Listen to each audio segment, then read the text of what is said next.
The following program, Live and Learn, is made possible by Aging Partners. Find out more on their website at agingpartners@lincoln.ne.gov. I'm Harlan Johnson. My guests today are two Korean War veterans who were members on the Honor Flight. I'm Tom White, and today we'll be discussing ageism with UNO gerontology professor Dr. Chris Kelly. I'm Kristen Stowes. I'll be talking with Zoe Olson, Director of Marketing and Public Relations for Aging Partners, about Older Americans Month. The city of Lincoln is truly filled with some wonderful treasures, and one of those sparkling gems and that's very near and dear to my heart is Pinewood Bowl. These guests and more on today's Live and Learn. Now here's Harlan Johnson. Welcome to Live and Learn. I'm Harlan Johnson. You know, there have been several honor flights for veterans to go back to Washington, D.C., but the biggest one of it all, Bill Williams and Yvonne have put together over $500,000 so that people can go in 3 planes. They went on March 25th. 460 veterans, and actually 62 of them were from here in Lincoln. The rest of them were from around the state. I have 2 guests today who were on one of the flights back last fall. I have Johnny Austin and Everett Shirk. And so, guys, welcome to the Live and Learn Show. Welcome. Yes. All right. Now, you were one of 16 from Lincoln that went on the flight back last fall. Tell us about your trip, Johnny. My trip, well, it was very enjoyable. When I got to the plane, I got to sit with a good friend that I knew a long time ago. Before the war, even he used to work for the railroad, and I used to haul snow out the rip track. And he was in Korea, and unfortunately he didn't stay too long. He got his leg taken off by a mortar shell. Okay. So I was surprised to see him. All right, so good friend. Everett, how was your experience? It was wonderful. It was a whole one-day deal. You know, I got up at 1:30 in the morning, and I got back to go to bed at 1:30 the next night. So 24 hours around the clock, it huh? was around the clock. Okay. And we did nothing but just go, go, go. And it was most enjoyable, really. Well, now, talk about some of the things you saw, Johnny. Well, before we get into that, I want to tell you, I want to thank this radio station for doing this thing, and you too, putting this thing together. Now, what do you want to know? About the memorials you saw, the Korean? Yeah, the Korean memorials I saw, well, this is them. A lady that her and her husband run a thing out to the VA that sell kind of things like this, you know, hats and stuff like that, and pins and stuff, and she give it to me. Okay. And I might add that anybody can go into the VA, but they can't get no medicine or nothing. This is a public building, so I think they wouldn't get you for trespassing. They got a good barber shop there, and he slicked me all up for this program. All right. Everett, talk about the memorials that you saw. The Korean especially, I'd like to just talk about that one first, because that's the first one we saw and the last one we saw leaving from there. And we're probably seeing that on the screen. Yes. Okay. And it was really memorable. The fellows in that picture looked so sincere, and you had to be sincere, I found out, because I had a little bit of a problem that way while I was in Korea.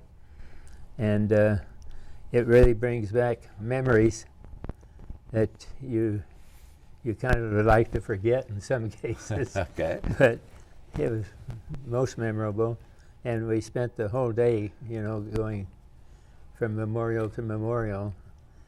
And I think we'd like to talk about each one individually, maybe. You know, from there we went to the Vietnam Memorial, you know, and the Lincoln Memorial, the Arlington Cemetery, we went through that. And all of those, they took their time when we went through these, and it made you stop and think back to when that happened and how impressive it must have been to those people that didn't get the opportunity I had. Yeah. Johnny, did you get to see the changing of the guard? Oh, yes. Yes, Okay. I did. That was very good.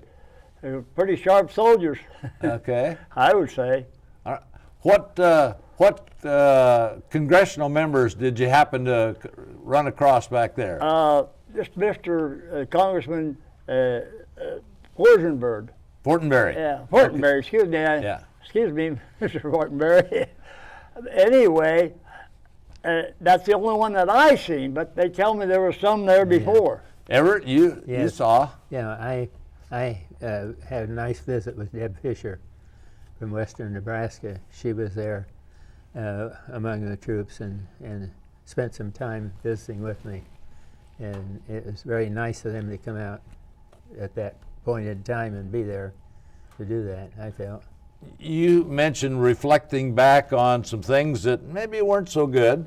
What really maybe brought a tear to your eye or was quite impressive? Was it the Korean? No specific thing did, because he doesn't talk about that. I don't talk much about it. I was with the military police, and I never had any military police training when I went over there. And yet they needed a military police, and they assigned me to one and had me moving all over Korea. And I have some pictures of me sitting on the Capitol steps of Seoul, Korea, after we'd pushed forth that much far forward. And I had some forgettable incidents there, because there was North Koreans. You know, they had us pushed about out of Korea, and we were pushing them back north, and some of them got left behind, and those weren't very happy people. Okay. John, what was impressive? About this memorial? Yes. Well, what kind of cracked me up, I thought about the fellows that they're not coming back. It kind of bothered me, you know? Sure. Yeah. Quite a number of them, sure. Okay. And lasting effects of the trip, Everett? I know you've got pictures on your refrigerator of the trip. Yeah, I think when they, we saw the other memorials, the Iwo Jima, the World War II, and finished off with the Korean Memorial again that evening. And yes, I have some very lasting effects that at least I got back, and I just wish we could bring it all to a close and come home, all of them come home. Johnny? Yeah. What about some lasting effects that you, with you, about the trip and about what you saw? I thought we want to talk about Korea. I mean, Okay. the trip was great. I mean, if I was a little younger, I'd probably say awesome. Oh, okay. I think it was great myself. And the last 3 weeks or a month that I was in Korea, they come up and asked, they found out that I knew something about excavating. They asked me if I could go down to the village and start a new church, dig a basement, and dig the footings and stuff. So I did. And then 60 years later, they sent me a picture of it. Okay, so you got to see the results of you starting the foundation then. That's right. Okay, all right. Now, what did you do when you came back from the war? What was your profession? What did you do, Johnny? I got back in the excavating business like I was before. By the way, I was called up 7 times ago. 7 times? 7 times. They finally got me on the last time. So I sold my equipment and put it in war bonds. On the first time, they said I was going. And then they changed their mind and told me I wasn't going. So then I didn't have any money. I put it all in these war bonds. So I had a grandma. I lived out of Seward, Nebraska. And she loaned me the money until I got the bonds matured so she could cash them in. Okay. Everett, your profession? I was in financial. I worked for 2 companies. The last one was, it's called U.S. Bank now. It was First National when I started work for them, and first here and First Bank and then U.S. Bank. And that's mainly what I did all the time, and I feel I was quite successful, patting my own self on the back. Okay, all right. Now, you guys got up, like you said, Everett, 1 o'clock in the morning, caught a bus at 3 o'clock. Had breakfast. Had breakfast at the hotel where you were staying. At 3 o'clock before 3 we o'clock left. in the morning. Yeah. Okay. Now, what about food the rest of the day? We had box lunches on the buses. That's our flight, but I think probably it'll be a little different now. I don't know. Okay. No, That's no. what Yeah, I had. I think it's the same. It couldn't be because they threw us a box at noon, and we ate that as the bus was moving. And that evening, well, this was before there was a caravan came in. When we got towards evening, a long caravan that we had to stop for because it was over around the Capitol.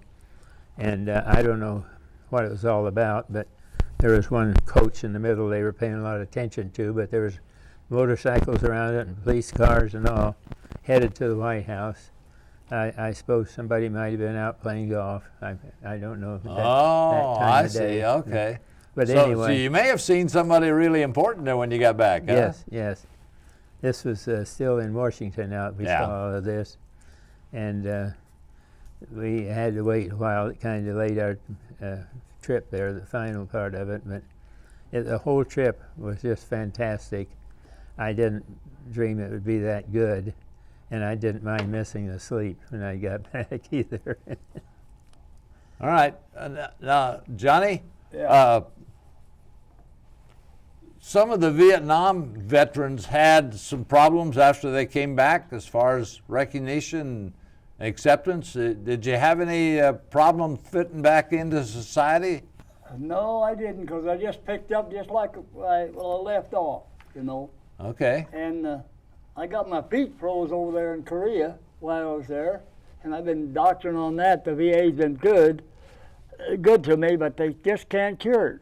But I might add, during World War II, the guys in Germany froze their feet, and they surely took care of them. Okay. But you still have problems of their feet being froze there Yeah. in Korea then? Feet and hands, too. That's why I wear these gloves. Okay. All right. Everett, have any problems? Yes, I did. Okay. I got a leg tore up. But, Yeah, you had an injury yeah, while you were there. yeah. But I get along pretty good. The VA works with me. All right. Well, we're doing this in recognition of the largest honor flight of all of them, the one that went off on March 25th. So we're grateful to Bill Williams and Yvonne for the money that they raised and making it possible for veterans like you guys to have this experience. And I want to thank you for coming and being on the Live and Learn show and talking about some of your experiences and letting the people out there know what this honor flight has meant to you guys. I got one more thing. If you know anybody that hasn't seen it, it's something that's well worth going to see. Okay. it's And worth- go out to your Veterans Hospital here in Lincoln and see some of these veterans. They'll talk to you. All right. It's a Okay. public building. Everett, any final words today? No, I just appreciate them putting this affair on this morning. And, you know, we were called the Forgotten War. You don't hear much about Korea at all when they're talking about the war. That's the World War II and all that. Korea's just passed over, and the thing's still going on. They're still looking at each other over there on the demilitarized zone. Cross that imaginary line. Yeah. Yeah. All right. Well, gentlemen, Thank you for coming and being on the Live and Learn show. And remember, it's never too late to live and learn.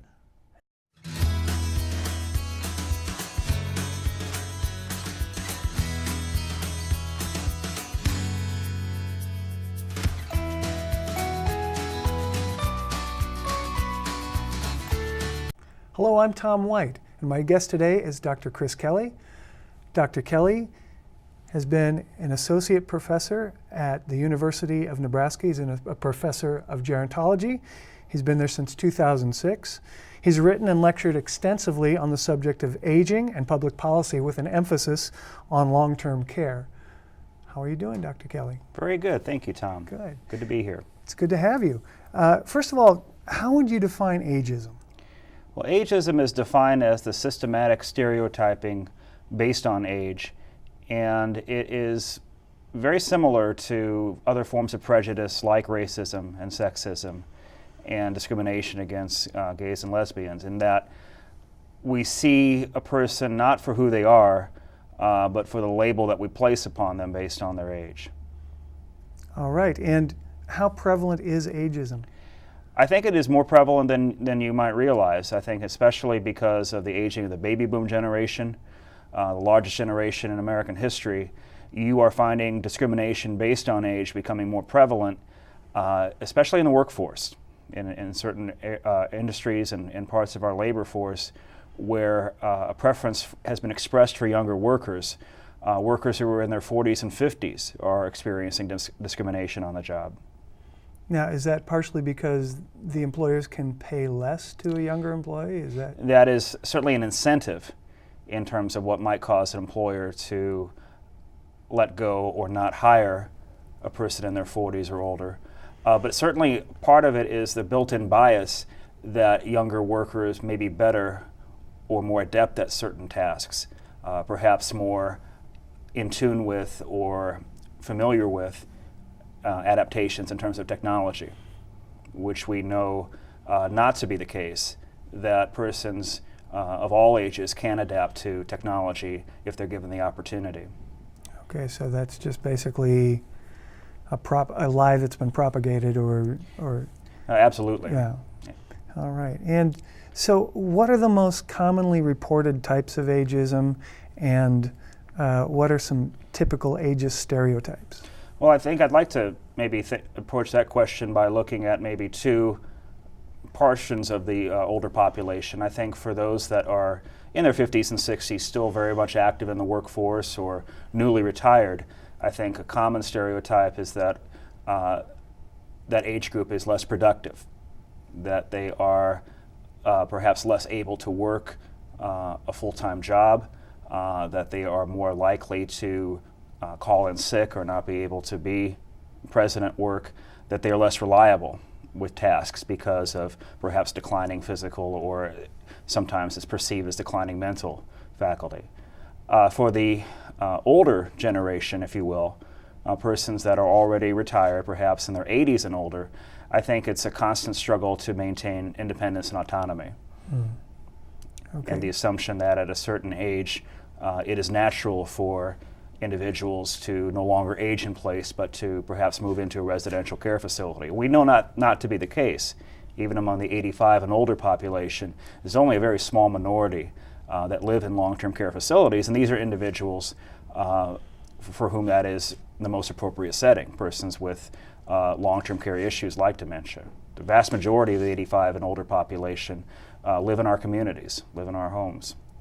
Well, and also with the younger, older people, the 55, 60, 65-year-olds, more and more are taking care of their health, and also in the older population. Absolutely. We're seeing a reversal, really over the past 10 years, of a long pattern of early retirement. We saw at the beginning of the 1960s there were incentives, early eligibility for Social Security, early retirement incentives provided by employers for persons to perhaps leave the workforce in their late 50s or early 60s. Now we're seeing, both by need and also by desire, that an increasing number of persons 65 and older are staying in the workforce. they may need to in terms of continuing to draw an income and have health insurance coverage for their family members.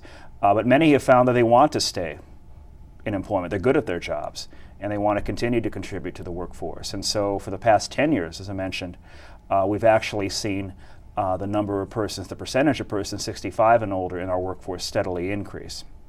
Yeah, because they feel fulfilled and because they feel like they're making a difference. And absolutely, and as a larger society, and I may be selfish in this, I don't think we can afford to lose the expertise and experience that this older workforce provides. When you think about the professions, when you think about medicine and the law, for example, wouldn't you feel more comfortable with your fate largely in the hands of a person who's experienced rather than perhaps the first class out of medical school or law school? You know, one of the things that I was thinking about and had seen somewhat was not only, for want of a better term, reverse ageism, where it seems like it can also go in the other direction, that sometimes older people, I even find myself at the tender age of 55 looking at these kids today, that kind of idea. That's still ageism, is it not? It is absolutely, and I have the unique opportunity in being a gerontologist, but also teaching undergraduate students, majority of whom between the ages of 18 to 25. This is also a group that is vulnerable to and victims of, to some degree, ageism and age discrimination. For younger students that have been denied opportunities at employment or advancement within their job simply because of their chronological age, simply because they were deemed to be too young for these opportunities. That is also a form of ageism.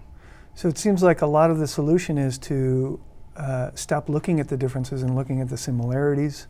I would think that's a good place to start. And I think for persons with ageist attitudes, it is important to remember that perhaps different from other forms of prejudice, this will be a prejudice that we ourselves will experience unless we do something about it today. The other thing that I was going to ask you about, one of the other things I was going to ask you about is, what about age, elder to elder ageism, or propagating the myths within your own age range? And we do see examples of this. I think that it's sometimes been described as an invisibility that older adults express that they feel that they are no longer looked up to or revered in conversations or no longer taken seriously as a contributor.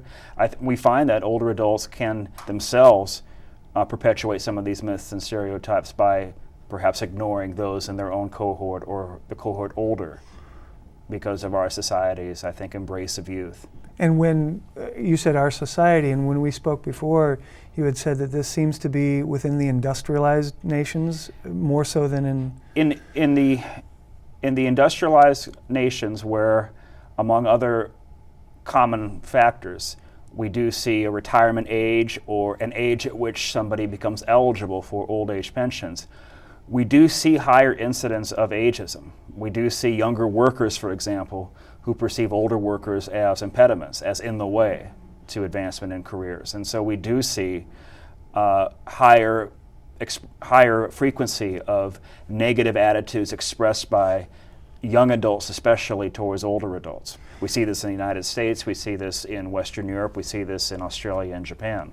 Well, now that you mentioned Japan, where it used to be that elders were revered, and that's no longer the case. And I think that other cultures too, I suppose. Traditional cultures in which older adults have been revered, those have been challenged by the competition that exists between Japan, the United States, and other countries, and the sense that older workers are less productive and that the employer's bottom line is threatened by an aging workforce. We see the strains that are being placed on cultures like the Japanese culture, which has always had a high level of filial piety, that sense that is the duty of it's the duty of adult children to provide care and support for older adults. This is being challenged by the increased pressures being placed on younger and to some degree older workers in our industrialized countries. And there was also that idea of learning from the wisdom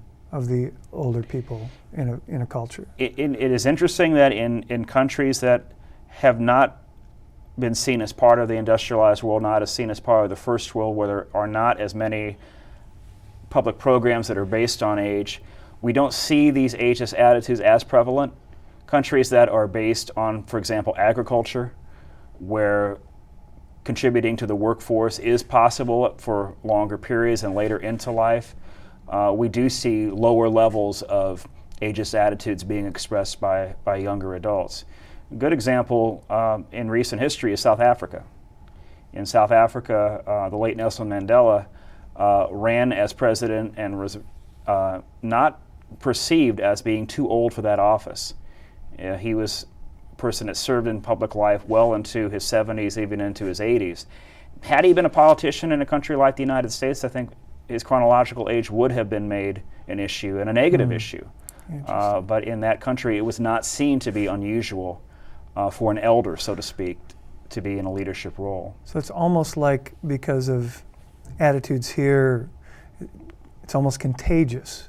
Ageism is contagious. I think it is self-perpetuating, that unfortunately, where we have seen other forms of prejudice fade away to some degree, as they have been seen to be outside the norms of what is acceptable, we still see in TV commercials, we still see in TV shows and movies, an attitude towards older adults that is disrespectful, that is, it's almost like this is the last taboo, that this is the last form of prejudice that is okay in the mainstream. Well, so in closing, what would you say the main solutions to ageism? I think the main solution is to be aware of aging in all of its forms, positive as well as negative, to be aware of the positive role models that exist, the persons maybe in our own community who are 65 and older that are still a vital part of our community, and I think we'll find that those greatly outnumber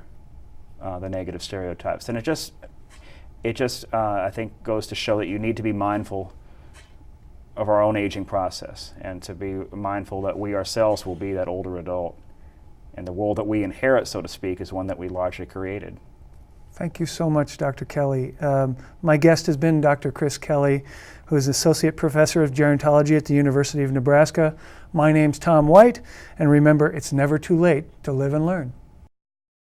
Age strong, live long, and walk on. Join Aging Partners in encouraging healthy lifestyles during Older Americans Month. The event is free and open to all ages. Friday, May 16th at Union College. Get your walking shoes ready and register today. May is Older Americans Month.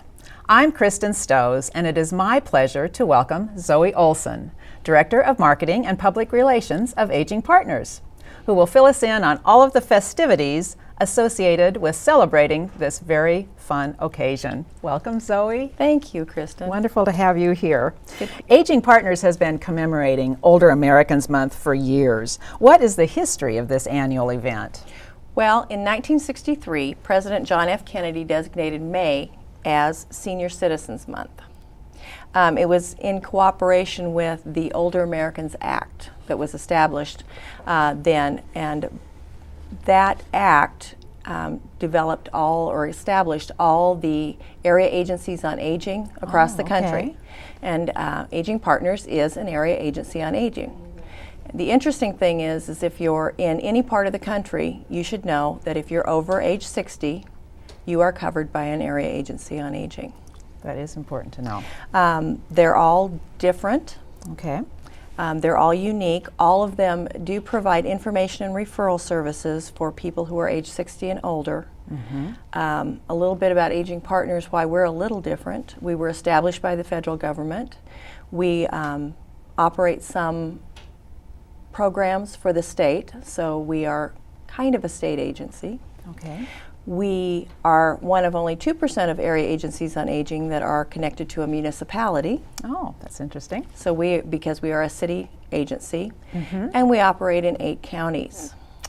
Okay. So we're a little bit different, and we do different things. We have a lot of programs to serve people who are over 60 mm-hmm. in our community. Mm-hmm. Mm-hmm. Wonderful.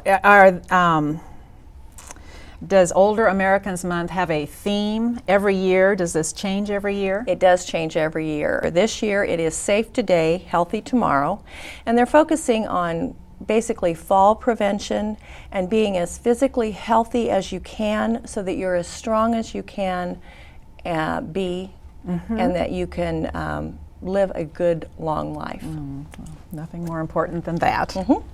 I believe there certainly was foresight in establishing Older Americans Month in 1963 because the 65 and over population has absolutely exploded since then.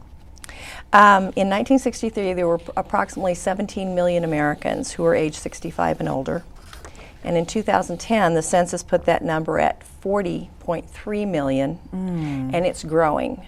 If you think about the population pyramid, which used to be shaped like a pyramid, with the oldest members of our population at the top and the youngest at the bottom, it's now moved more like this, and soon it will be like this. So most of the population will be in that 60 and older age range. And so our population, and that's worldwide, that's not just in the United States, but worldwide, we're an aging population. Yes, yes. Well, that's quite a visual between the triangle and the rectangle. Exactly. Well, let's start talking about the many events that Aging Partners is planning to commemorate Older Americans Month. Well, we've got a lot of them. Yes, you do. The first being Lincoln Seniors Got Talent. Great. Lincoln Seniors Got Talent. We are, last year we did our first show here on Live and Learn, and we asked for members of our community who are seniors or seniors-ish, to show us their talent. And we put on a talent show, and we decided it was such a great idea. We're doing it again this year. We still have a few slots available. People can call me to sign up. We're going to tape on April 18th from 9 to noon at the Ald Recreation Center.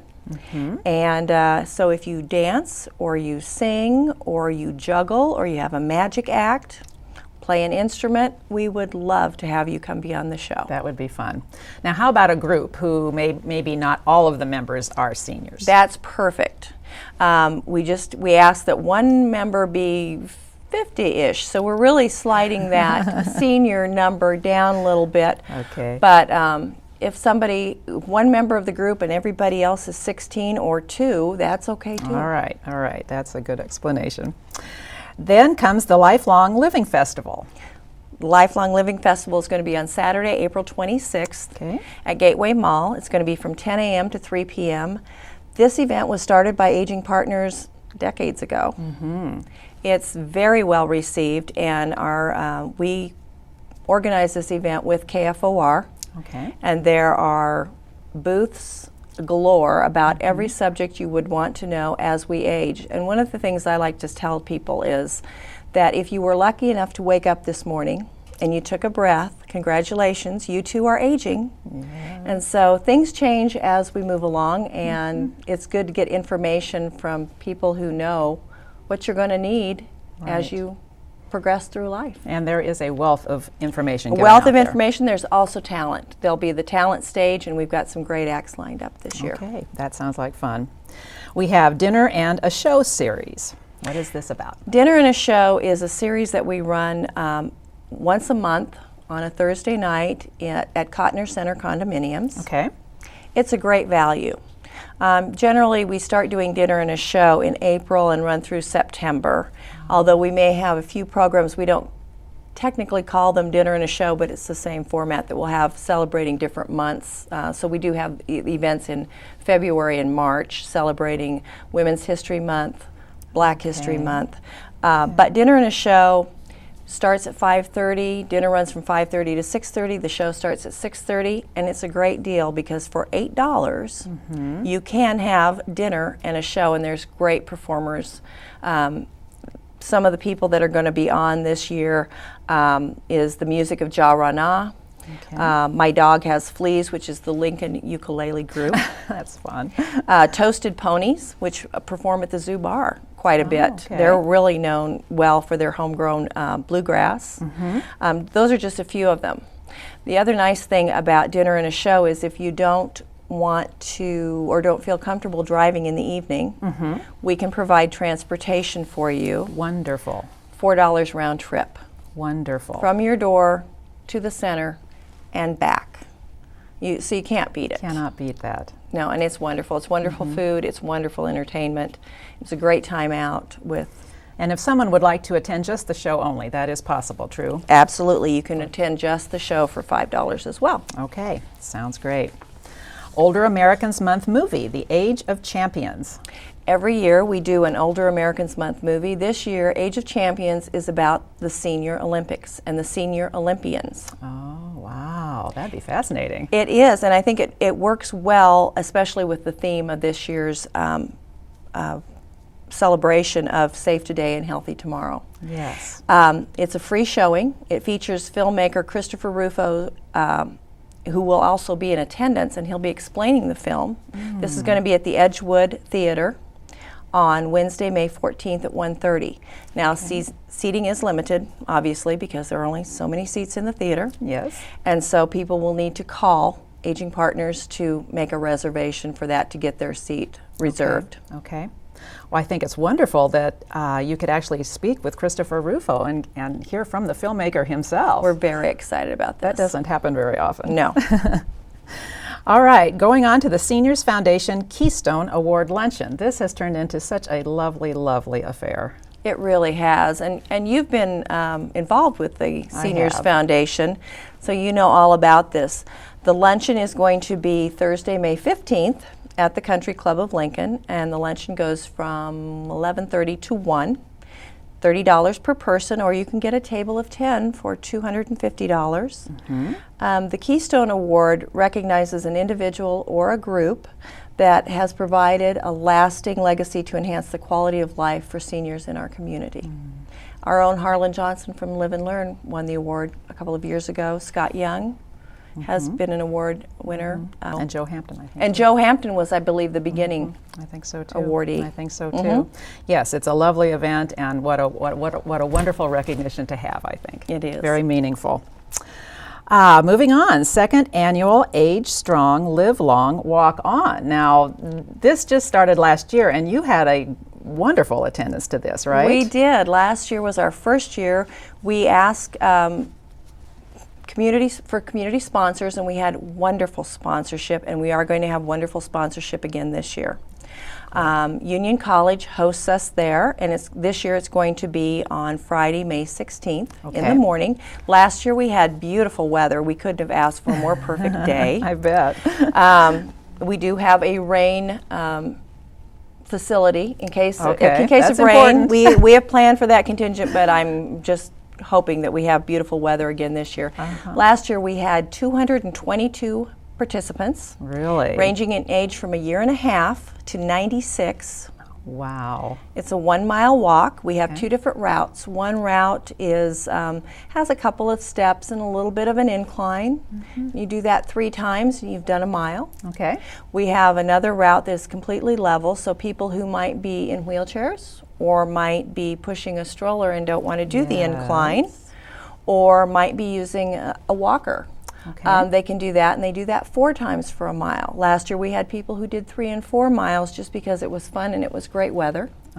We have wonderful vendors who come out. We have a little bit of entertainment, and it's just a really fun time. So again, sounds great. And you're in fresh air. And that was our purpose of this, is to say, you know, you can walk anywhere. You want to be safe, things to look out for, but and everybody who signs up by April 15th gets a free t-shirt. Well, that's important. I would say sign up now. And absolutely, and your you can t-shirt. get a registration are available online at our website. Okay, all right. And I believe we also have a list of sponsors that we'll be showing on screen, and that's so important to thank them We all can't the time. thank them enough, because without Absolutely. them, we'd have to charge people to attend this. And we don't. We don't ask people to raise money. We don't charge a fee for the t-shirt. Just we ask you to sign up in advance. We'll order your size, and we even have t-shirts for the little ones. Oh, so that's we just fun. need to know you're coming. Okay. Dine Out for Senior Centers. This is also a second year event. We have a lot of second year events. This one we started last year, and It's going to be on Wednesday, May 21st. Okay. And we have participating restaurants that are listed on the screen, I believe. And these restaurants are going to donate a percentage of their sales that day to support senior centers. Okay. All right. And we have all meals covered, I believe, because I think we start with the Egg and I. Really? Yes, both their restaurants, and you can go through dinner at the Engine House in Havelock.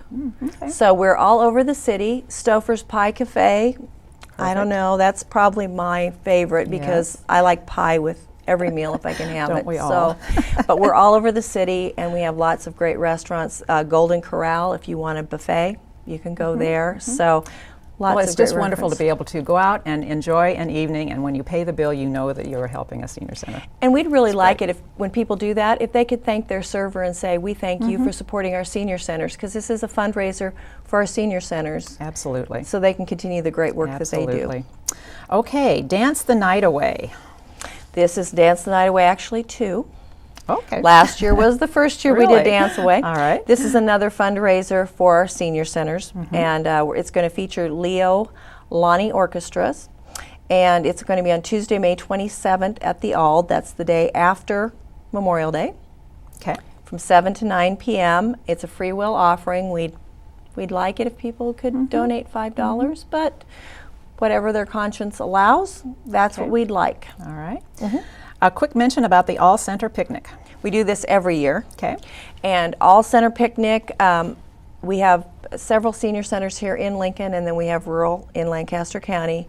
And we provide transportation, and the meal that normally would be served at one of our senior centers is actually served at Antelope Park. Okay. And in case of rain, of course, we would go into the pavilion. But they're going to be featuring the music of Crabgrass, so there'll be entertainment. It'll be fun time to eat out. And that's on Thursday, May 29th from right. 10 a.m. to 1 p.m. So Zoe, where can our viewers find the information about all of this? Well, they can either go on our website at aging.lincoln.ne.gov, Okay. or they can call us at 402-441-7070. All right. Well, this has been a wealth of information. Thank you so much for being with us. Thank you for having It's us. always a pleasure to talk to you, and you remind us why it's so important for us all to continue to live and learn.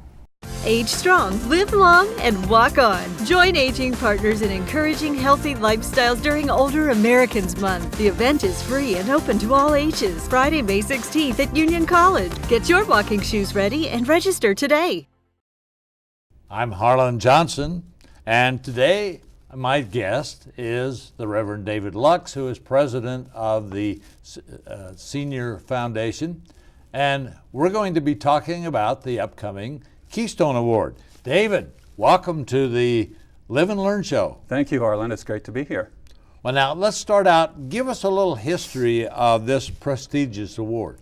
The first award that we gave was in 2011, and that went to Joe Hampton, who's, of course, been very active in the community, both through business and his community service. And then, Harlan, you received the award in 2012. It was well-deserved, and you also have been so active.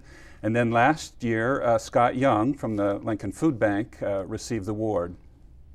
Well, and now this is just the last year, and this year's going to be the 4th year. Yes. Before the Keystone Award, there were a number of recipients of a community award, I believe it was called. Yes, that started in 2005, and former Mayor Helen Busalis was the first recipient, and then Gil Savory in 2006, who was a Lincoln Journal-Star newspaper editor. Leela Shanks received the award in 2007. Jerry Joyce, a housing developer for seniors, was a recipient in 2008. So we've had a longer history of giving out an award and an impressive group of people. Well, yes, that's quite a repertoire of community leaders, and I'm humbled to think that I'm even listed as part of that. Now, tell us about this year's Keystone Award coming up.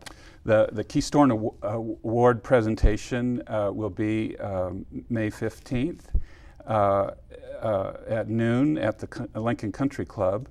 We're taking nominations now for the award, but it will be presented on that day. Now, you mentioned Scott Young was a recipient last year, and he's agreed to be the master of ceremonies. Who's going to be the speaker this year? The program and main speaker is Dick Turpin, who was past director of the State Game and Parks and Recreation, and very humorous speaker. So it'll be an interesting program. Yes, I've heard Dick a number of times. Now, where can people get tickets? They can call the foundation office, which is, the number is 402-441-6179. They can also go to the website, seniorsfoundation.org. All right. This is considered a fundraiser for the Senior Foundation in order to do some of the things that we do in the community. And we are getting close to finalizing the one campus there at Vets Hospital.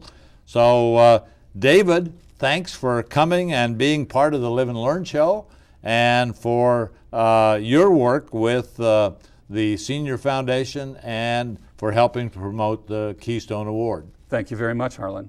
It's never too late to live and learn. What does Medicare cover? How can I afford to keep living in my home? When I need help with house and yard work, who can I turn to? Why am I so tired? Am I eating right? Should I exercise? Where can I go for answers to my questions about aging? Aging Partners is the place to call when you have questions on aging. Our experts are here to help you with unbiased answers for you or your loved ones. Aging Partners, we're only a phone call away. Welcome back to Live and Learn. The city of Lincoln is truly filled with some wonderful treasures, and one of those sparkling gems and that's very near and dear to my heart is Pinewood Bowl. It's my honor today to have as my guest Rosemary Rhodes. The first time I met you, Rosemary, you were fitting me for a costume for Oklahoma. Long time ago. It was a very long time ago, I will have to say. You shared with me a wonderful quote that Pinewood Bowl Summer Musical is the original Bring Your Own Dinner Theater. Yes. Yes. I'm not sure who originated that, but it's a good quote. It is a good quote, and I'm sure the people at Lee's Chicken appreciate that. Knowing that it's so close to Pinewood Bowl, which is right out in Pioneer Park. Well, Rosemary, you've been involved since the age of 14. Can you share, since you were 12, what was your history? What's your involvement? Well, actually started with the Singfest committee when the air base was in full swing. Just north and west of Lincoln.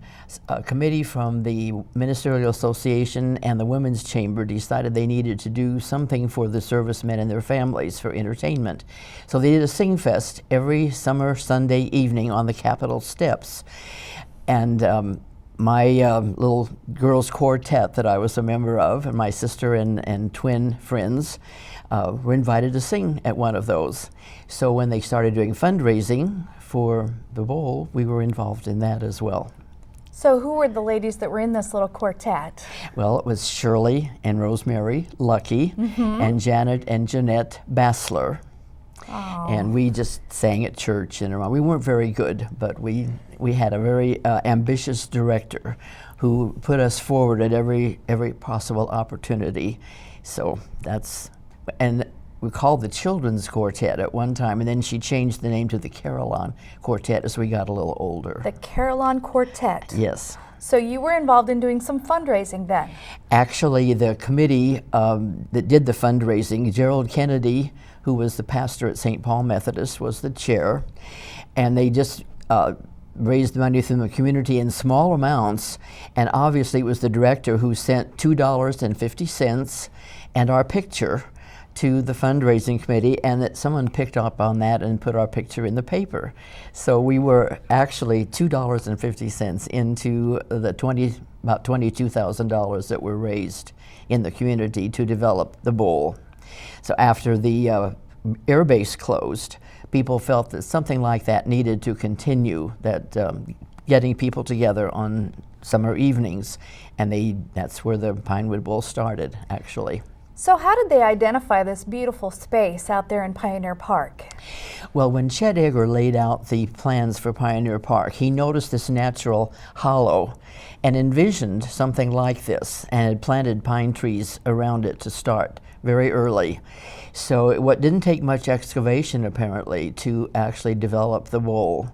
And it was dedicated in 1947 in July. In honor of those who had died in from Lincoln and Lancaster County in World War II. And that plaque can still be found at the top of the bowl. And apparently the list is enclosed some way in that plaque, the list of names of men and women. And your name is on it, isn't it?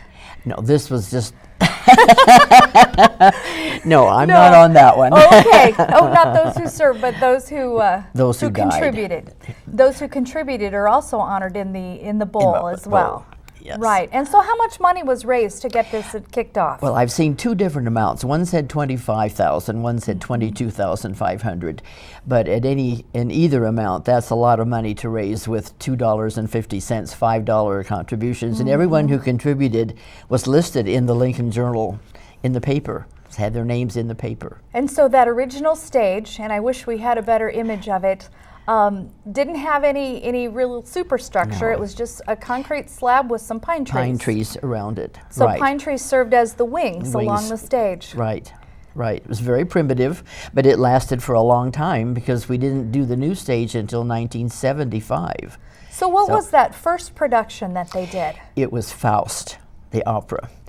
And Pop Bennett, Oscar Bennett, who was the chair of the music department at Nebraska Wesleyan, had produced that show that opera at Wesleyan that spring. And in the summer of 1949, they decided they would start the productions, and he just literally moved that production from Wesleyan out to Pinewood Bowl and did it. And they also did a second production that year, Pirates of Penzance. So we've run the gamut from Faust to Hairspray. And who were some of the other folks that were involved in those early years? Fern Casford, who had been with Chautauqua. Norma Carpenter was one of the early members, and also then was a member of the Pinewood Bowl Committee, which evolved from the Singfest Committee. And there's been a production then every year since 1952? 1949. 1949. Right. Except the year that they were building the new stage, 1975. There was no production that year. But otherwise, basically every year.